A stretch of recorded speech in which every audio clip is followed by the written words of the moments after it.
So one of my favorite things about coming to Expo West is like it's a reunion, right? You Yeah, get to for see sure. everybody you've worked with. Yeah, And you're a lot of fun for me because thank you. not only did our kids grow up together, They did, but yeah. you and I kind of both grow up coming to shows like Yeah, this. I remember the first time I met you, and we started talking. We had a conversation, and it was about you working for, I think, Coke at the time.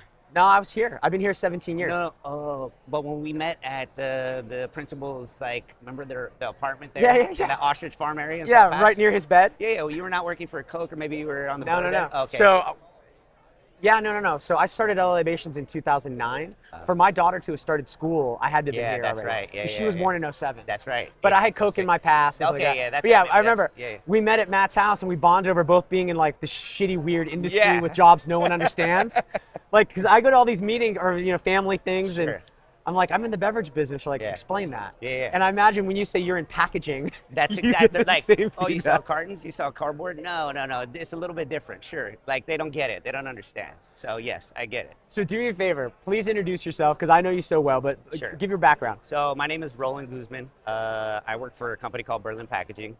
I've been in the industry this is my 20th year, surprisingly enough. Young guys don't talk like that. Yeah, I know, it's pretty wild. I started at 12, so you do the math.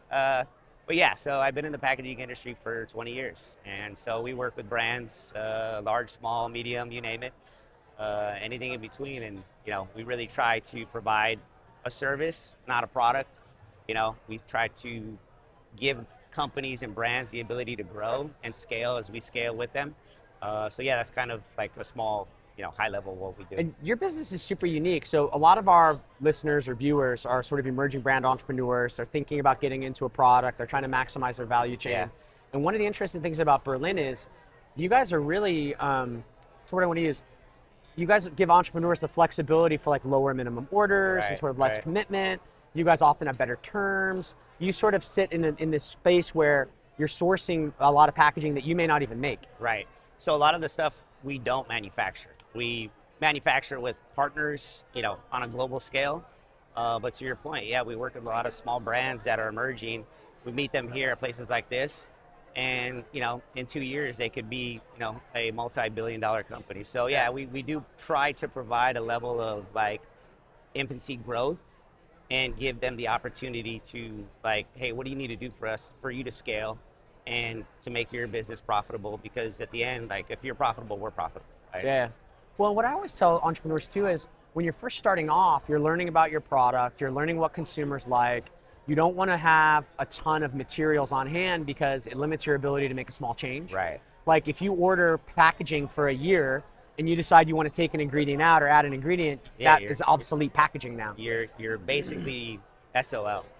So what your team does, like Ball, they don't want to sell you cans unless you want to buy 1 million cans. Right. But Berlin is like, oh, you need 10,000 cans? I can do it. Yes. Yeah. So if you're starting off small, if it's like a case or something, we have like an online division for that. But if you're starting to scale and you really need that support, that's where we come in, right? Because not everybody can buy a truckload, to your point, of product, or 2 truckloads, a million of something, right? So we give that flexibility to brands that are trying to kind of get in the space. And then also, if they don't know where to go, right? There's a lot of people that, hey, I have this great idea. I don't know where to go. Can you kind of guide me to a filler that's going to be, beneficial to what I'm trying to, do? No, and it puts you in a unique spot because if you're doing the packaging, not only do you meet the whole co-packing network, not only do you probably meet a lot of the supplier network, like it really plugs you in this interesting situation. Yeah. And where you've helped us out, frankly, in the past many times is you just have infinitely more buying power than I'll ever have. So like when cans are tight or caps Yeah. are hard to get, you Yeah. guys have been able to pull them out of thin air. It's, we have, I think, 30 plus offices in North America. So it does help us, like when somebody's in a jam and they need help, like we can reach out to other offices, pull inventory, the buying power that we have as a multi-billion-dollar company on a global scale gives us a little bit more leverage than somebody buying smaller direct. Well, and I'm like, so, like we were talking about this earlier, I don't like to get into the weeds, so I kind of have blinders on. Sure. But you guys are way more than just beverage. Like beverage is just an element. You guys will do every kind of container, right? Yeah, so any substrate, we really, That's an industry word. What does substrate Yeah, mean? so substrate is any material, right? Aluminum, Aluminum, plastic, paper. Think of anything that is semi-flexible and rigid, right? So rigid, a bottle, a cap, a pump. but the industries are infinite. So personal care, beauty, hair care, home, automotive. Beverage is a small piece of what we do, but it is a very large, it makes up a lot of our business for sure. And then what do you specialize in? Do you have sector? I mean, how do you guys do it? Because you have to be kind of an expert, right, to understand the needs of the brand. So I started, I don't know if you know this, but I started off in supply chain. That was my background. You seem like one of those guys. Yeah. Down deep. Yeah. So I started off supply chain. I got moved into sales. They're like, he's a little too swaggy for supply chain. So they're like, no, we need to get you in front of people. So that's where I started, supply chain. So I know a lot of more like industrial type products. So what I work in is like beverage, but also in food service. So think of like if you're selling into restaurants, Francisco, with Ventura Foods, things like that. It's like the large bag-in-the-box stuff, the like, big containers. Yeah, big gallon containers. And then I get like a little bit more sexy with D2C type, packages. So it's a blend of both. But it's food and beverage is kind of my primary, go-to. So this place is sick with food and beverage. Anything you're seeing that is like blowing your mind? Well, I told you my bone broth story. So yeah, so I think what's really big right now, what I'm seeing is like collagen peptides is like coming back, but it's coming back not just in the like ready to drink, but also like the scoops, the powders. Like I see that's really heavy, and surprisingly enough, not a industry that I'm in, but I've noticed like a big wave of like feminine products for women, specifically at this show that are geared towards, helping them during, whatever, they're struggling with internally, because it's different for guys. We don't have that. Are you dancing around the term menopause? Yeah, well, yeah, so, no, not. I call it puberty for cougars. Not just menopause. I'm talking about like, periods and things like Got that. it, Like, okay, all these different like. No, please, enough said. Yeah. There's all these different products, and I'm like, dang, like, this is like impressive to see. Like, this is something new, and it has never really been talked about before, even though like it's been around forever, but now they're finally like putting it to market. And I see it in a way where it's like, okay, cool, the packaging looks great, the overall like message is there, and there's a market for it. So yeah, I think this show is like, okay, let's beverage is cool, it's always there. It's hard to kind of reinvent beverage constantly, but like collagen peptides is what I'm seeing like in a big kind of swing. And then just from like a packaging perspective, like what industries do you think are kind of blowing up right now? I mean, with aluminum being so tight, Ball announced they're at capacity for all of 26, maybe even into part of 27 with contracted customers only. I think glass is still really in. Like plastic, you have to have it, unfortunately, but glass is a material that I think you can form in so many different ways. You can make it look super sexy. You can make it look really like masculine. Yeah. And you could do so much with it. So I think glass is always going to be at the forefront of packaging, especially when it comes to like sustainability and recyclability and kind of just like having the need to get plastic out of what we use on a day-to-day and kind of really go into that. Do you guys source any like proprietary stuff? Like I saw a Tepache bottle a minute ago that was like grooved and formed and embossed, like really slick looking. Yeah, so proprietary is more like bioresins, like more eco-friendly kind of resins. On the glass side, no, you could just kind of make it look sexy. You can make it look different, so it does have that appearance, but it's not something that's like, we don't do anything necessarily proprietary. We design products and develop like different unique shapes that we have IPs on, but nothing that's, in that. And I think I've always got your stuff bright, but do you guys also do labeling or? We do, yeah, we do painted cans, we do sleeve cans. When we say painted can, is that like screen printing? So it's like a can that doesn't have a label on it. Yep. Yeah. So it's like printed can. Got it. Yeah. So the bottle I was describing to you, they were silk screening the label, and I'm like, man, I know that's expensive, but God, it feels nice. So like that's like either an acid etch. So they basically print on that bottle, and they have to run it through a machine in order for it to cure, so that the product doesn't rub off. So we used to work on a product. You remember a product called Neuro? Had a real crazy looking bottle, looked like a sex toy looking bottle. Yeah.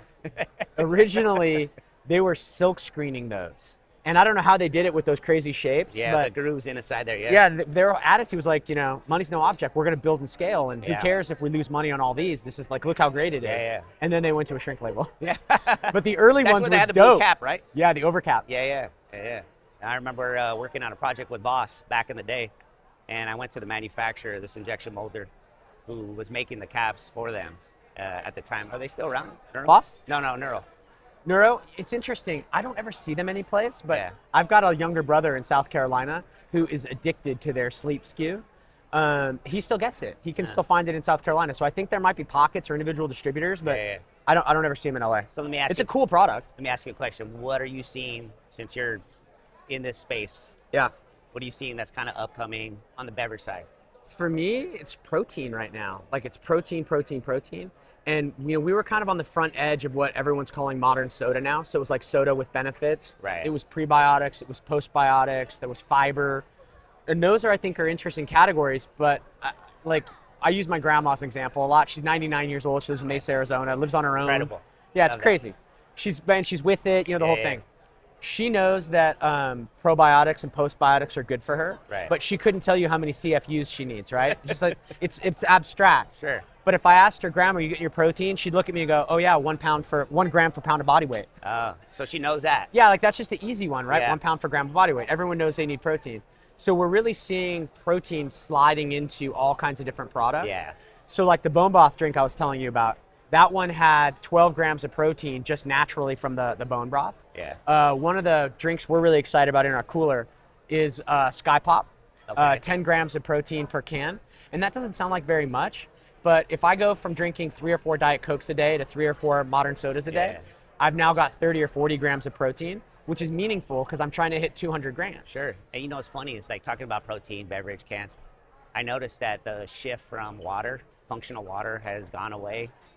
And I'm assuming that's probably going to take its place, yeah? I love water. We have a bottled water. Yeah. I like drinking water, but soda's fun, dude. Like bubbles are fun. Yeah, like yeah, for sparkling sure. water's fun. Yeah. Like there's a lot. So I think consumers, you hear what's happening to like the big soda brands. Coca-Cola's talking Yeah. about how, they're down again and stuff like that. But consumers like bubbles. Yeah. It's just fun. So I think if you can put in protein or you can put in collagen or things Right. like that, it works. And it's absolutely bonkers. Like I've been in this business 30 years, which is something young guys don't say, Yeah. as we talked about. Right, yeah.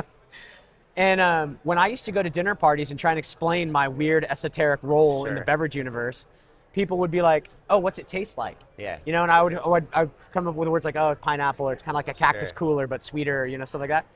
No one asks me that question anymore. When I go to like mom and dad, after school parties, everyone wants to know what it does for you. Sure. Oh, you sell that product? What does it do for me? Why do I Yeah, need it? yeah. And every product kind of has to have a reason to be. There has to be some sort of message around why am I drinking this? What is it going to do for me? What are the benefits?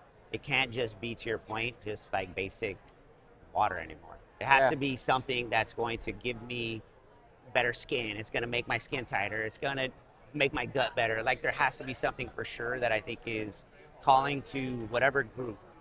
And I have to believe, like, because you have a son that's about the same age as my daughter, this next Gen Alpha group, is going to push for something that's going to be even different than what we're seeing right now. I mean, being on TikTok, you see all these different brands, all these different trends that are like exploding, and it's really driven by them. So I have to think whatever is coming is going to be driven by that Yeah. specific market.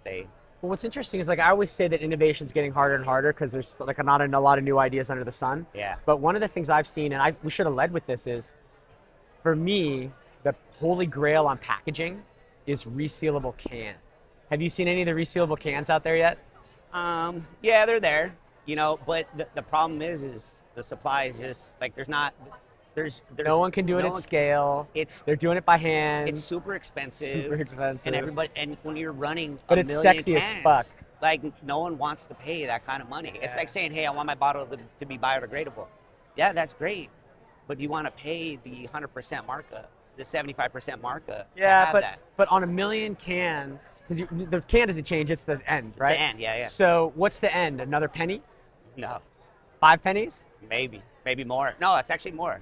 On a current end, yeah, you're probably talking about a couple cents. But on a resealable, no, you're talking about, Well, I'm talking about the delta between the two. the delta. Because I got to have an end some way. Sure. So if I go with the resealable end, what do you think the difference is? It's going to be 30, 40% more. So 30, 40% more than 2 cents? Yeah. That's like another cent.